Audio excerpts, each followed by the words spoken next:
Welcome back, everybody. Today is the 28th of September. Really quick, don't mind the color. I found these glasses, I think on Amazon. They're a sunglass, but they're a bifocal too, and it's just a reading lens on the bottom. But for the old people, it's pretty cool to have a sunglass bifocal so I can see. So what are we going to do today? Yeah, of course we're on the river road. I got a whole bunch of videos before this where we're not on the river road. Let's talk about how do we ride a Can-Am Spyder. It's pretty simple nowadays because you cannot get a standard clutch Can-Am Spyder, and this is not a Riker. This is a Spyder, and those motorcycles sound very nice. So you have your key, put your key in, turn it to the right, a whole bunch of stuff pops up here on the dash. And the first thing it's going to tell you to do is you need to read the safety card before you can operate this thing because they're dangerous. They can be. So we hit the mode button. That makes that go away. Okay? We put our foot on the only brake that we have. And here's the starter button. And you hold it until it starts. You see that we have a brake light and that this thing is in neutral. So what we do is we hit the brake button. This is where it's located on this 2020 Can-Am Spyder. Now, like I said, this is not a standard transmission. It is, but it's electric shift. We don't have a clutch lever, so we don't shift this bike like most motorcycles. You take your little thumb and you push it forward. Foot's on the brake. You heard it go into first gear. Don't trust mirrors. And you just roll on the gas slightly with your foot off the brake. And as you can see, we are about 2,700, 3,000 RPM. It's a good place, I think, to shift at times.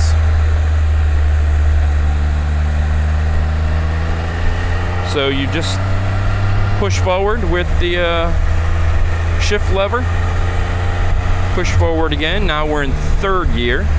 Speed limit through here is 30 miles per hour, so I'll just hang in third gear. Now when you come to a stop on one of these, you can just hit the brake and it will automatically downshift for you, which is nice. Or to downshift, you don't let off the gas any. You just pull it back towards you and it's downshifted into the next gear. It's pretty cool. How it works is as soon as you hit that button, I'm pretty sure it cuts the ignition, grabs that next gear, turns the ignition back on, and away you go. Once again, I'm going to upshift, push it forward. I didn't let off the gas any, and it went into that next gear. Most of the time they're pretty quick like that. These are not a performance bike, so sometimes that shift can actually be delayed. You hit the button and it's a second or so before it goes into that next gear. I always kind of like ready my body, and when it delays, then I'm all herky-jerky. Looks like they had some type of big party down here. They're still having a big party. I hear music. Go weekend parties. These tent people. It's hot in Texas, people. I don't know how they do it. It is hot. I would not be able to sleep. I'd be like, where's my AC? All right, so that's basically how we shift. Pull it towards you, we downshift. Push it away from you, it's an upshift. It's gonna be a very slow ride. I do believe there's gonna be a lot of people here. So we're just gonna follow this van. Now when it comes to how do you make this thing turn? Well, it's simple. You just grab the bars, and if you wanna go right, you go right. If you wanna go left, you push it left. It's fairly simple. Hey, what's going on, people? Yeah, man, dang. The key to riding a Can-Am Spyder is you want light pressure on the bars. Like, let's see if I can, there. 2 fingers, where you can turn. Just by pulling, I'm pulling the left bar back, now I'm pulling the right bar back. I'm going straight. Just finger pressure, that's all you need. You don't want to grip these bars hard, because if you do, then as the wind blows your body around, you're going to put that into the Spyder and you're not going to track straight. I think a lot of people say these things don't go straight. Well, they're just too much bar pressure is all it is. This thing is like crazy out of alignment, so it's wicked at times how she handles. But like I said, light pressure on the bars. That's all you need.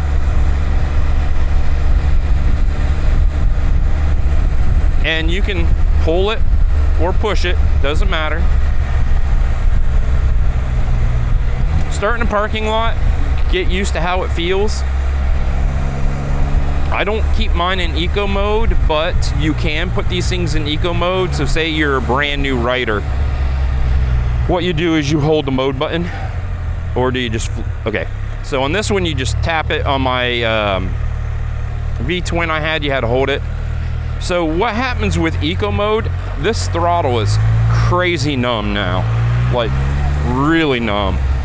But if you're a brand new rider, man, it just feels like it's taking like half the horsepower out of this thing. If you're a brand new rider and you're afraid, oh, and it's telling me to upshift. I didn't. How we doing, people? So let's see, we're gonna upshift. Eco mode, upshift. See, it tells us. Are we going to upshift any? It probably wants to see a certain RPM, to be honest with you. But what's cool about eco mode is with the throttle being so numb, you're not going to roll on too hard because it's just dead. So you can put it in eco mode just so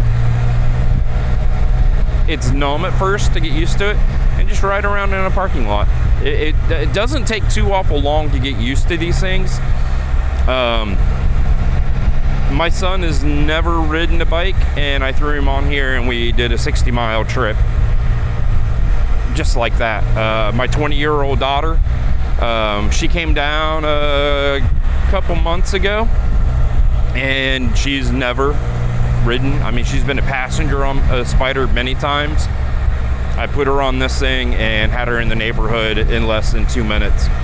And after she did maybe 1-2 laps, I was like, just go. There's the neighborhood. I don't think she took it out of second gear, but it's super simple.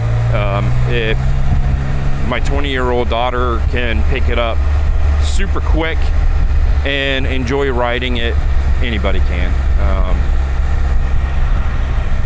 So that's how we ride. This van is going extra slow today, I feel. So how do we turn off a Can-Am Spyder? Well, you just simply turn the key off. Well, that's how I turn them off, to be honest with you. Let's find a place that we can pull over, and I'll show you the one difference between this and say a traditional motorcycle. It's a nice Class A.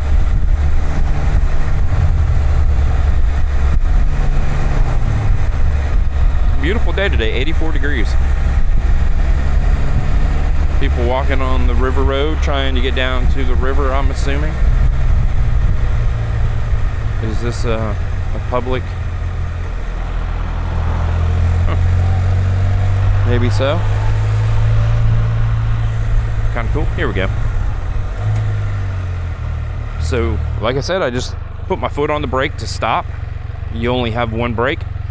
Come to a complete stop. Shift back to you. It was in first gear already. I shifted back. You get a green light. Now, I just turned the key off, but you can take the red button, push it forward. That kills everything. So if you're going down the road and something happens, don't reach for the key. If you got to shut your Spyder off, hit the red button, that way you still have everything that you need. Then you turn your key off. Oh, and it yells at us. Apply your park brake, because it's a neutral, it can roll away.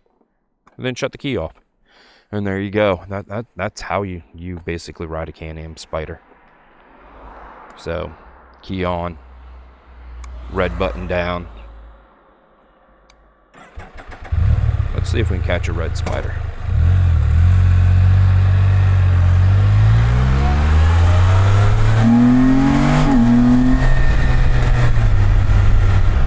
So on that, I think I'll let everybody go. If you could, please give me a big old thumbs up. Stay safe, everybody. I'll see you down the road.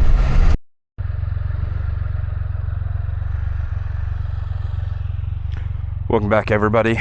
Don't know what road I'm on. I should have looked. Just a little overlook, looking over part of hill country, Canyon Lake area. The words sometimes just don't come to me. Looks like they got a little picnic place over here. There's a lot of those here in Texas. Maybe I'll ride up there and see what that looks like. But yeah, just a nice little look of hill country / Canyon Lake. Hopefully you enjoy the video today.